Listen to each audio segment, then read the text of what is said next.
Hey, how's everybody doing? Um, so I wanted to tell you, it's kind of a lengthy story related to growing up. So when I was really young, my mother, who grew up in a Mormon family, so my grandparents on my mom's side were very dedicated Mormons. So the Mormon side of my family goes way, way back. There's actually a hardbound book that details history about um, that side of my family, which is the last name Hancock, which my um, grandmother, my great grandmother, was Sarah Delight Hancock, and she was the daughter of um, Levison Hancock. Levi Ward Hancock would have been my great great great grandfather on my mom's side and my grandma's side. Now, he actually has a Wikipedia page. Levi Ward Hancock was like a really he was a Mormon pioneer in Utah, and it goes into details like he actually knew Joseph Smith, and it's bizarre. You can read it for yourself. You look up Levi Ward Hancock. Anyway, so I'll move on. Mom didn't like being raised Mormon at all. She was interested when I was young. I remember mom like talking about alternate types of religion. She was always on a spiritual quest, in a sense.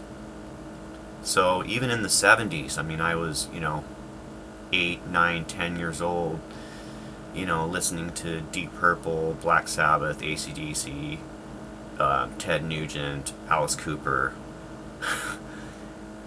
That's where I was, playing softball and riding my BMX. Not playing music yet. My mom, she would be in contact with, there was somebody like in Missouri with like it was a almost like a cultish group or something, and she was into I think there was like a theology group. um, we went to like Christian Science church one time, but I'd like hide when they wanted to go to church. This is probably like more like 77, 78. Mom was like, you know, I want out of this. So mom found um, Sakugakai, I think is what it's called, still called Buddhism, in like 1980, 81. And she chanted Nam-myoho Renge Kyo, and she had a butsudan set up in the living room. And she'd chant and do gonyo every night and every morning. Um, and she'd have people over. She started to have meetings. Now, for me, I was interested. And when I started to hear the philosophy, it was like a philosophy of life that was very easy to understand, understanding a connectedness that you have with things around you, more than you realize, but it goes into a lot of depth. My brother and my dad just never were interested at all, in the slightest, really. I mean, my brother never went to a meeting, never talked about it, never. He just is, he actually does I mean, where he looks at that part of life is definitely more Buddhist than Christian or something, that's for sure. So anyway, there's something called Gojikai that my mom took me to, where and it was like 80 or 81, and she, I think she might have got her Gohonzon. So there's a Gohonzon scroll that you put up that has like things written on it, and you chant to it, not like a god, you know. It's more like symbolistic. Um, anyway, so I remember being there, and mom had a Gohonzon for me, but she wouldn't give it to me because that's when I got Gojikai, and like I really don't remember the year, 80 or 81. I know that because as the story goes on, you'll see. So anyway, I was really, really interested in wanting to play drums, and mom knew it. Um, mom, this is hard to say sometimes.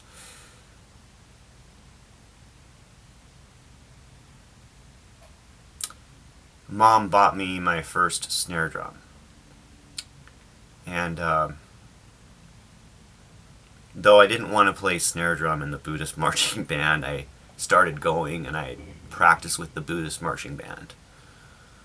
But on my own at the house, Bruce and I were putting had like an old stereo set up and plug a mic into it. My brother's a genius, stuff like this. So he figured out how to record us onto our old, like, really it was a pretty basic stereo setup, but record us. So he'd plug a guitar into the stereo, and we were able to record ourselves too. So I would hit the snare drum. I was like 12 or something. Hit the snare drum as fast as I could, and we did. One of the first songs we did was "Free Speech for the Dumb" by Discharge. And I would just scream like, free speech for the dumb, free speech. And Bruce is just like, and we weren't really playing the song, but we were like doing our version of it. Anyway, so that's what I was really doing with the snare drum. But my feeling about Buddhism is I got it immediately. And it just gelled with me, you know. If anybody out there wants to know more about, I think it's called Sakugakai Buddhism, SGI, is the, you know, and you can go to a meeting, you know.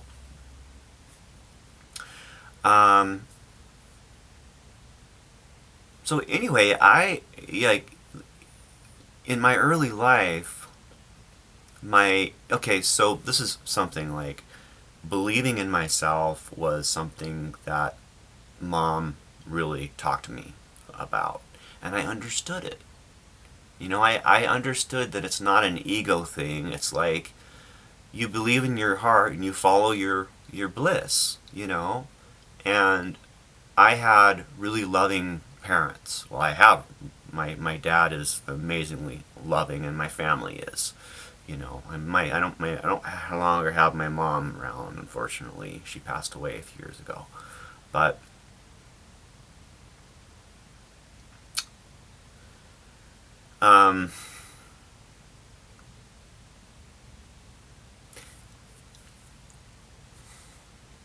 anyway,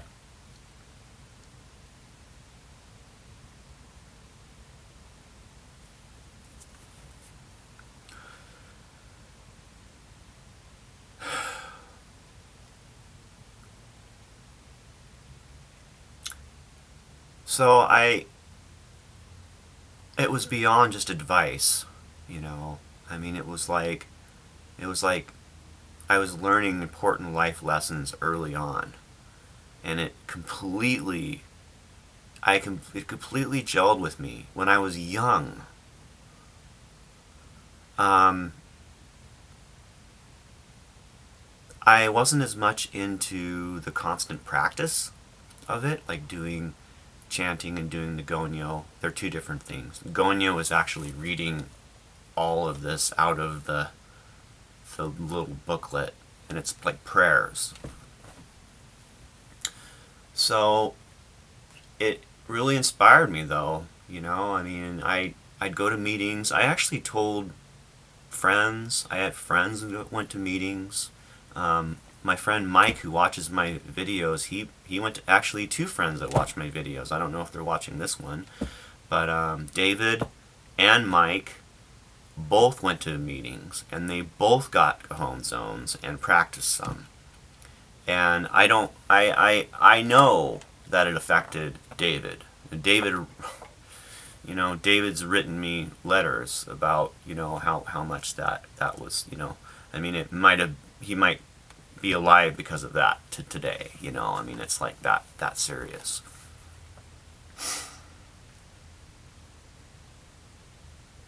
You know, I did share with Kurt Buddhism, philosophy, my, you know, where I was coming from. So that's the only thing I wanted to say about Kurt in this, that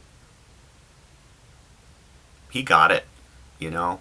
So when I hear about those two chanting together and going to meetings and continuing to practice, even Courtney,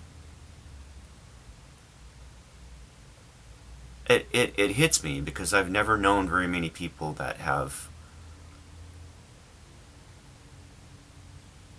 There's only a couple people in Tacoma that I know that I didn't introduce to Buddhism that are Buddhists, that I know are this type of Buddhism. So anyway, yeah, it's but as I grew up, I looked at religion. Though mom to the day she died, she was a very devout Buddhist, that type of Buddhism. She never changed from 1980, you know. Though I was interested to explore religions, though that was what made sense to me, I felt like, well, you know, there's like, how many religions are on earth? You know, that's kind of how I looked at it. I was like, man, there must be like, I mean, hundreds, thousands, right? I mean, it's almost like, I remember thinking about this and talking about this, that everybody kind of has their own personal religion, you know. And that totally made sense to me. Like the philosophy of life turned into a religion. I understood that at a young age. So, you know, I'd go to different meetings, you know, different churches, just to hear, just to listen to what people, and it's crazy talk. There was some Hindu related meetings that I went to that were pretty amazing. Like it made sense. It was like Buddhism to me. And now I know today that, of course, because Buddhism originally came from Hinduism, the Upanishads are the ancient most ancient religious text. Actually, there's some before that, but it's Hindu. The most ancient religious text that exists. You know, you can argue, fine. I don't care. I mean, that's what I think from what I've looked into it. Could be wrong. I don't know. I mean, we're talking old, like 5,000 years old or something, you know? So, anyway. But as I got older, my philosophy of life just turning in more to who I am. And I mean, music is, I'm dedicated to music, you know. I mean, I don't have to tell you guys that, but for me, Buddhism and Eastern religions actually support that, support creativity, support, you know, kindness, most of all, you know, and just good things, you know. And in the last, like, I'd say like 7 years, I've started to realize philosophy alone, like the study of philosophy and psychology, are very intertwined into the basic ideas of your religions. You know, if you look at like all the basics, and it's some basics of the human psyche, which actually there's a spiritual side to it. And some of you understand what I'm saying, some of you might not. I don't know where I am on my time here. Okay. I don't have much time left. But I'm going to try to, I might have 2 parts of this. Anyway, things like intuition and things like synchronicities, stuff like that, happen when you're really in touch and you're stepping out of the zone of beliefs. And it is like a religious experience. It's being one with not only your environment, but your environment being the people around you, and being as a sort of openness. So if you want to use the word empath, people use that, but everybody can be an empath. You just have to get to that point. You pretty much have to delete anything negative in your thought process that's keeping you from having empathy without it being forced. Okay, I'm going to stop here. I can talk more another time. But this is for anybody that's watched this whole video. Below, I'm going to post a link to my new YouTube channel, because I'm going to step away from this one. There's so much negativity, and there's various reasons why I'm going to step away. But on my new channel below, and this will be good because a lot of people won't watch this whole video. So those that do, you know, I think that you're real and you understand, you know. I think everybody's real. I mean, but people come to my channel for various things. But if you care about, fuck, man. Anyway, my new channel is below, and I'm gonna post videos on there, and just I think I'm gonna start over. I'm not gonna delete my Observer channel, but I'm really tired of it. I am. I'm very tired of it. It's not what you think it is, you know. Getting that many subscribers, I don't take for granted how awesome so many of you are, and I've talked to and I've made, you know, contacts with, but I don't want this platforming. I don't like the, you know, the Observer platform anymore, you know. So